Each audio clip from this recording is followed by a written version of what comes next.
নমস্কার বন্ধুরা, আজকের রেসিপি হলো চানা মশলা। এই চানা মশলা ঘরোয়া পদ্ধতিতে কেমন করে বানিয়েছি তাই আপনাদের আমি দেখাবো। প্রথমে এখানে আমি 250 গ্রাম কাবলি চানা নিয়েছি। এই কাবলি ছোলা আমি সারা রাত ভিজিয়ে রেখেছিলাম। ভিজিয়ে রেখে সকালবেলায় আমি জল ফেলে পরিষ্কার করে ধুয়ে নিয়ে এসেছি।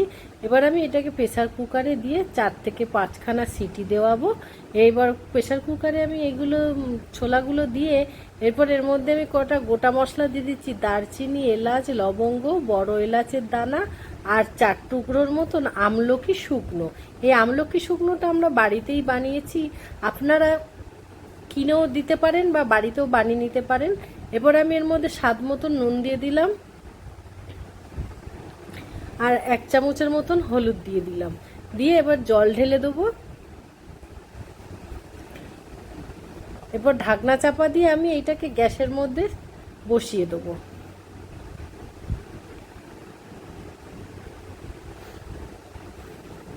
বন্ধুরা, ভিডিওটা প্রথম থেকে শেষ অবধি দেখবেন। ভালো লাগলে লাইক অ্যান্ড সাবস্ক্রাইব করবেন, আপনাদের কাছে অনুরোধ রইল। এরপরে আমার গ্যাসের মধ্যে যে কুকারটা বসেছিলাম ওইখানে সিটি প্রায় হয়ে গেছে।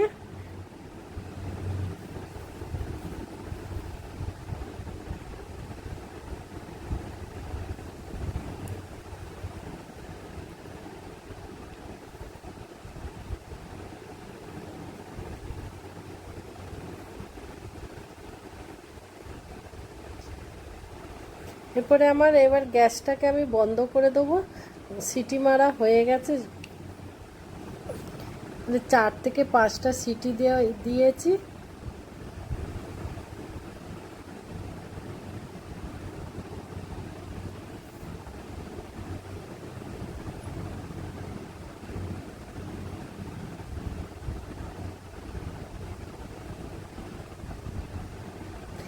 এবার আমি গ্যাসটা বন্ধ করে দিয়ে আমি একটা মিক্সার জার নিয়েছি।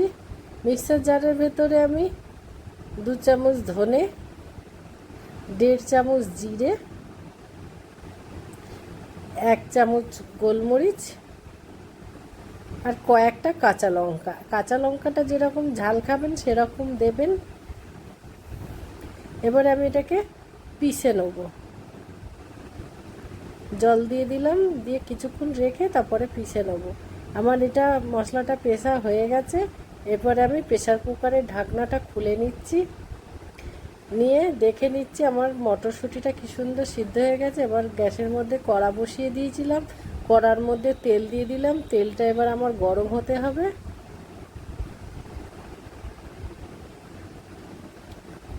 খুন্তির সাহায্যে সারা কড়ার গায়ে আমি তেল লাগিয়ে নিচ্ছি। এরপর আমি এখানে একটা ফোড়ন দেবো, তেজপাতা, শুকনো লঙ্কা আর 1/2 চামচের মতন জোয়ান। এই জোয়ানটা অবশ্যই দিতে হবে, তাহলে এর আলাদাই একটা স্বাদ হবে। জোয়ানটা ফোড়ন দিয়ে এবারে আমি কুচি কুচি করে রাখা রসুন কুচি দিয়ে দিলাম। দিয়ে এবারে হালকা করে রসুনটাকে ভেজে নিতে হবে। এরপরে আমি এখানে 2টো পেঁয়াজ কেটে রেখেছি ছোট ছোট করে। এবার ওইগুলো দিয়ে ভালো করে ভাজবো।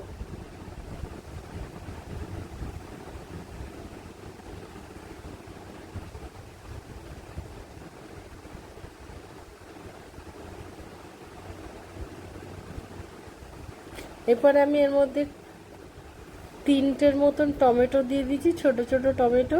এবার এইগুলোকেও ভালো করে আমি ভেজে নেবো যাতে গলে যায়।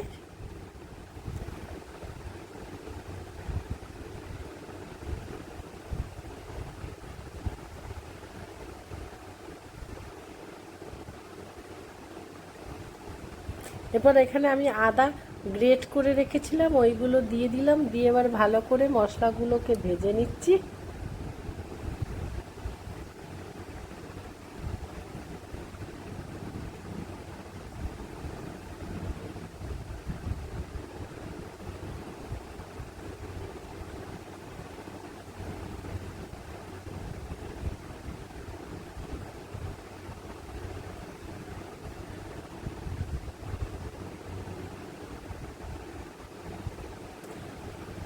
এরপরে আমি এর মধ্যে বাটা মশলা দিয়ে দেবো।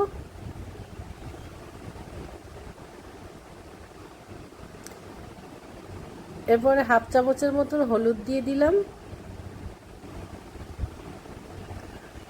আর একটু নুন দিয়ে দিলাম, যেহেতু আগে আমি ছোলার মধ্যে নুন দিয়েছিলাম।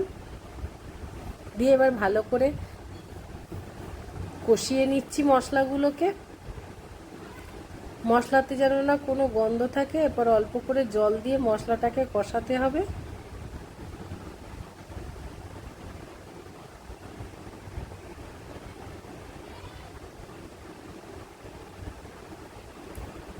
এরপরে আমি এর মধ্যে 1 থেকে 1.5 চামচের মতন শুকনো লঙ্কার গুঁড়ো দিয়ে দিলাম।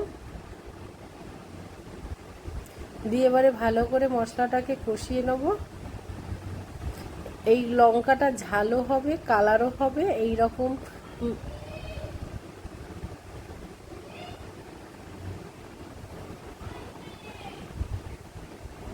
এরপরে ওপর দিয়ে আমি কাসুরি মেথি দিয়ে দিলাম। দিয়ে ভালো করে কষিয়ে নিচ্ছি। এরপরে আমি এর মধ্যে অল্প পরিমাণে জল দিয়ে দেবো। দিয়ে আবারও একটুখানি মশলাটাকে কষিয়ে নেব।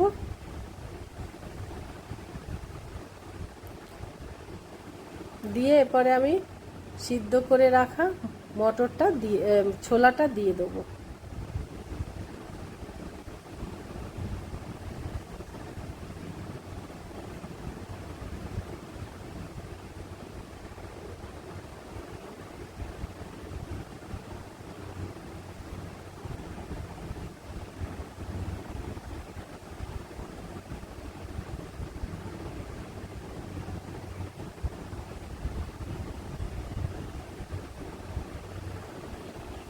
বন্ধুরা, এইভাবে ঘরোয়া পদ্ধতিতে এইভাবে আপনারা কাবলি ছোলার তরকারি বা ছোলা মশলা যাই বলুন তা এইভাবে বানালে এর স্বাদই অন্যরকম হবে। কোনো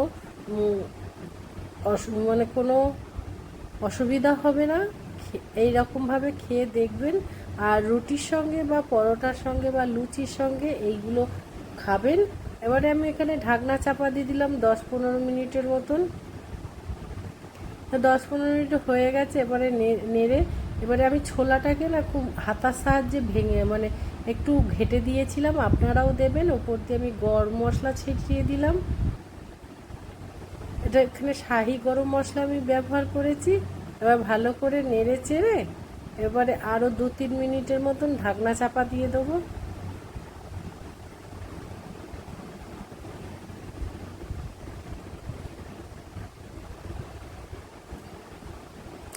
এরপরে ঢাকনাটা সরিয়ে এবার আমি গ্যাসটা বন্ধ করে দিলাম। দিয়ে এরপরে আমি এটা একটা পাত্রে ঢেলে নেব। দেখুন কি সুন্দর তো চানা মশলাটা হয়েছে। এরপর আমি একটা পাত্রে ঢেলে নিচ্ছি।